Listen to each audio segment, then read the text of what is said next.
জায়গায় প্রতিধ্বনিত হোক এই আহ্বান জানাচ্ছি। আমরা এমন একটি রাষ্ট্র নির্মাণ করতে চাই, গণঅভ্যুত্থান পরবর্তীতে এদেশের শহীদের রক্তের আকাঙ্ক্ষা অনুযায়ী, জনগণের প্রত্যাশা অনুযায়ী তারুণ্য নির্ভর বাংলাদেশে একটি এমন স্বাধীন, সার্বভৌম, কার্যকর গণতান্ত্রিক রাষ্ট্র নির্মাণ করতে চাই। সেই রাষ্ট্রে এই তরুণরাই হবে মূল চালিকা শক্তি। আমরা ফ্যাসিবাদ বিরোধী জাতীয় ঐক্য যেটা সৃষ্টি হয়েছিল, সেই জাতীয় ঐক্যে ফাটল করানোর চেষ্টা লক্ষ্য করছি। অত্যন্ত সুকৌশলে গণতান্ত্রিক শক্তিগুলোর মধ্যে বিভেদ সৃষ্টির প্রয়োজন চলছে। আমরা বুঝতে বাৎসরিক অধিকার প্রতিষ্ঠার জন্য এদেশের মানুষ রক্ত দিয়েছে আইনের শাসন জারি করার জন্য। আমরা রক্ত দিয়ে সংগ্রাম করেছি আদালতের রায়ের সুষ্ঠু বাস্তবায়ন করার জন্য। আমরা দেখতে পাচ্ছি আজকে আইনের শাসন হুমকির মুখে নেবে। আমরা দেখতে পাচ্ছি আদালতের রায় কার্যকর করা হয় না। সেই পরিস্থিতিতে আমরা আহ্বান জানাবো, আমরা যেন সকলে ঐক্যবদ্ধ থাকি, গণতন্ত্রের পক্ষে সকল শক্তির মধ্যে দৃঢ় ইস্পাত করলেও আমরা সংকল্প তৈরি করি, ঐক্য তৈরি করি বাংলাদেশের সামনে, যাতে কোনোদিন আবার নব্য স্বৈরাচারের উৎপাদন না হয়, ফ্যাসিবাদের উৎপত্তি না হয়।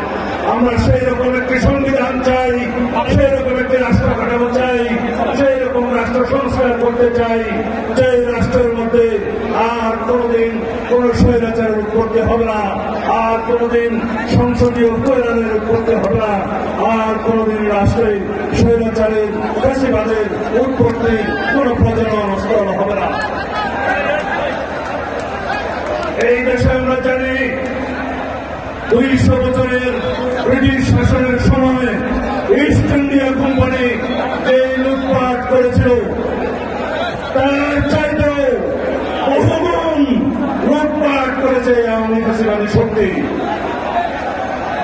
তারা বিগত 15-16 বছরে প্রতি বছর 2 লক্ষ কোটি টাকা করে মোট প্রায় 30 লক্ষ কোটি টাকা এদেশের জনগণের সম্পদ বিদেশে পাচার করেছে। তারা 4 লক্ষ কোটি টাকা ব্যাংকের খেলাপি ঋণ রেখে গিয়েছে, দেশের মানুষের টাকা লুটপাট তছরূপ করেছে।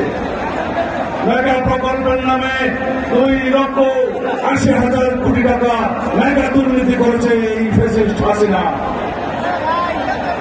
তারা বাংলাদেশে এইরকম রাজনৈতিক বিবেচনায় ব্যাংকিং খাতে লোন দিয়েছে, ঋণ দিয়েছে, সেই ঋণ দিয়ে 24টা পদ্মা সেতু করা যেত, এই কথা আমি বলছি না।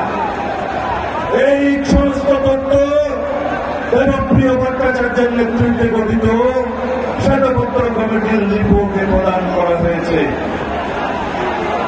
আমরা আজকে আওয়ামী দুর্নীতির ইতিহাস মানুষকে স্মরণ করিয়ে দিতে চাই।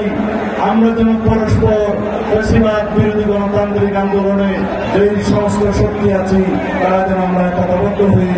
আমাদের একমাত্র শত্রু, রাজনীতির শত্রু, এই দেশের গণশত্রু শেখ হাসিনা এবং আওয়ামী লীগকে প্রতিহত করেছিল করে, এটাই আমাদের শপথ হোক। আর আওয়ামী লীগের ইতিহাস যদি বলতে চাই, আপনাদেরকে স্মরণ করিয়ে দেওয়ার জন্য, আওয়ামী লীগের জন্মলগ্ন থেকে আজ পর্যন্ত আওয়ামী লীগ কোনদিন গণতন্ত্র বুঝেনি। গণতন্ত্র তারা বিলুপ্ত করেছে, স্বৈরতন্ত্রের তারা প্রতিষ্ঠা করেছে, তারা বাংলাদেশের হত্যা যজ্ঞের রাজনীতি করেছে, কখনো রক্ষী বাহিনীর মাধ্যমে, কখনো রাষ্ট্রীয় সন্ত্রাসের মাধ্যমে, কখনো ছাত্রলীগ যুবলীগের মাধ্যমে।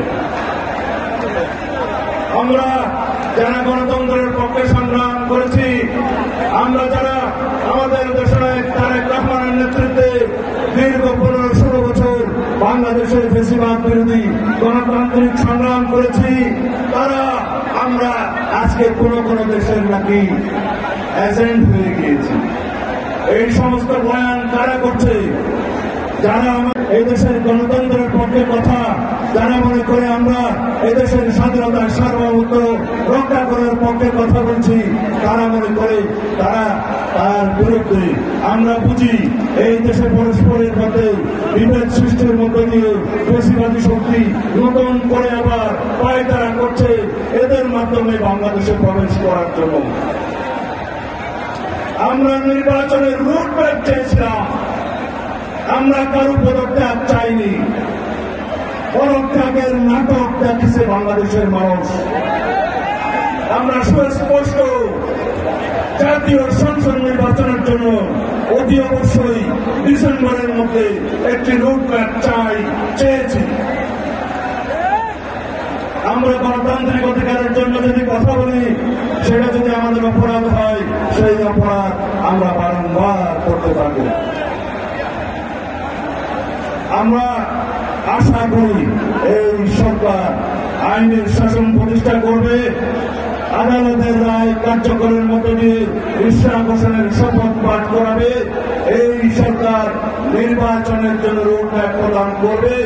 অন্যথায় যদি এই অন্তর্বর্তীকালীন নিরপেক্ষ সরকারের বিরুদ্ধে গণতন্ত্রের দাবিতে, নির্বাচনের দাবিতে বাংলাদেশের মানুষকে আর বেশি বক্তব্য দেব